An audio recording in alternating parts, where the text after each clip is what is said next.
Alright, so in this video, I'm going to be proving to you guys that 2 plus 2 is equal to 5. So, to do this proof, what I'm first going to do is start with a true statement, that 0 is equal to 0, which is obviously a true statement because any number is equal to itself. Now from here, what I'm going to do is rewrite 0 on my left-hand side as 20 minus 20, and rewrite the 0 on my right-hand side as 25 minus 25. So now I get 20 minus 20 is equal to 25 minus 25, which is again a true statement because 20 minus 20 is 0, and 25 minus 25 is also 0. Now from here, I'm going to rewrite 20 as 4 times 5. So now I get 4 times 5 minus 4 times 5 is equal to 25. I'm going to rewrite this as 5 times 5. So I get 4 times 5 minus 4 times 5 is equal to 5 times 5 minus 5 times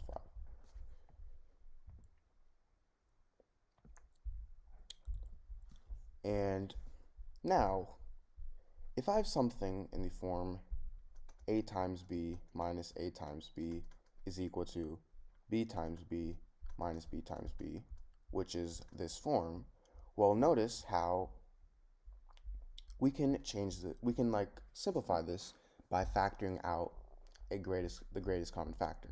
So for my left-hand side, we have a greatest common factor of either a or b because both of them are in both terms. So what I'm going to do is I'm going to rewrite this as a times b minus b. Basically, I factored out a. Now for my right-hand side, all we have is b because that's the only term for my right-hand side. So I'll just factor out b. So I get b times b minus b.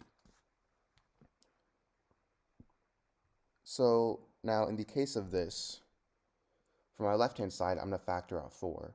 So I get 4 times 5 minus 5, which is equal to, for my right-hand side, I'm going to factor out 5. So I get 5 times 5 minus 5.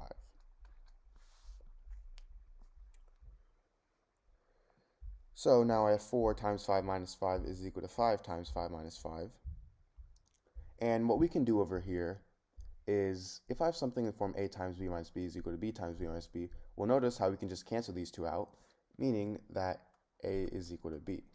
So in this case, I have 4 times 5 minus 5 is equal to 5 times 5 minus 5. I can divide both sides by 5 minus 5.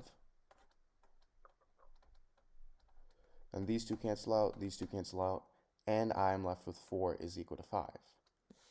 Now, going back to our original equation, I said that I was going to prove that 2 plus 2 is equal to 5, right? Well, what is 4 equal to? 4 is equal to 2 plus 2. So I get 2 plus 2 is equal to 5. So I just proved that 2 plus 2 is equal to 5. And now I know what you're thinking. This is mathematically incorrect, right? How can 2 plus 2 equals 5 when 2 plus 2 is equal to 4? Well, look back here and try to figure out where I made an error. So the error is actually right here in this step, where I divided both sides by 5 minus 5. So let me write this right here. I have 4 times 5 minus 5 is equal to 5 times 5 minus 5, right? Well, instead of just going on and dividing both sides by 5 minus 5, what is 5 minus 5? 5 minus 5 is equal to 0, right? So this is basically 4 times 0 is equal to 5 times 0. And then now, if I try to divide both sides by 0, well, 0 divided by 0, that is not equal to 1. 0 divided by 0, that's indeterminate. So we can't actually cancel these out, because if we cancel it out, we're implying that 0 divided by 0 is equal to 1, which is wrong. So that's actually where I made the mistake when I canceled out the 5 minus 5s. I wasn't allowed to do that because that's basically dividing 0 by 0, and that is against the laws of mathematics. So this means that 2 plus 2 is not equal to 5. So, yeah. Alright, so in this equation, I have x to the power 4 plus x squared is equal to 20. So to solve this, what I'm going to do is first start by subtracting 20 on both sides, so we can have all our terms on one side. So I get x to the power 4 plus x squared minus 20 is equal to 0. Now this may seem like a quadratic equation, but it's not, because we have the power of 4 as our primary term, and then that's led by the power of 2.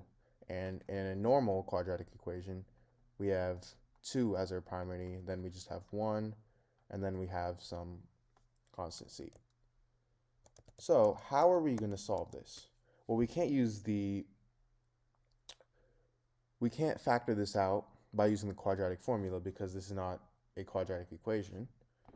So to solve this, what I'm going to do is rewrite this as x to the power 4 plus x squared minus 16 plus 4. So I rewrote 20 as 16 plus 4. And the reason I did this is because negative 16 is the same thing as negative 2 to the power 4, and negative 4 is the same thing as negative 2 squared. So now notice how I have something in the power of 4 and something in the power of 2, and they're both the same. Now I can put the powers of 4's together and the powers of 2 together. So I get x to the power 4 minus 2 to the power 4 plus x squared minus 2 squared is equal to 0.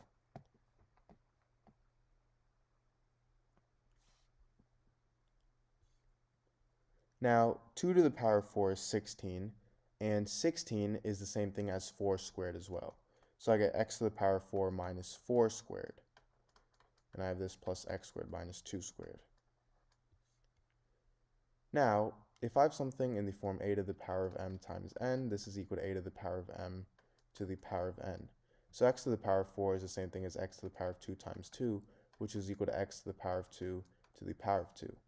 So now I get x to the power of 2 to the power of 2 minus 4 to the power of 2 plus x squared minus 2 squared is equal to 0.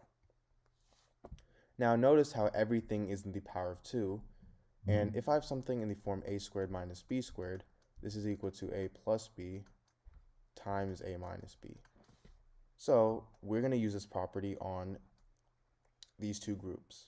So I first get x squared plus 4 times x squared minus 4 plus x plus 2 times x minus 2 is equal to 0. Now we can use this property again on x squared minus 4 by rewriting as x squared minus 2 squared.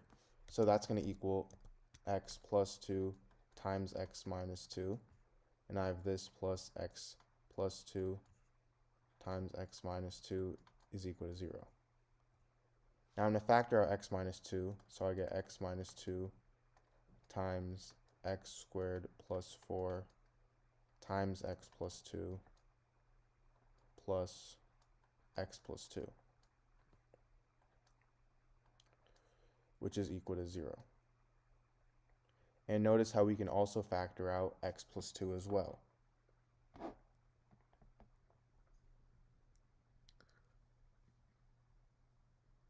So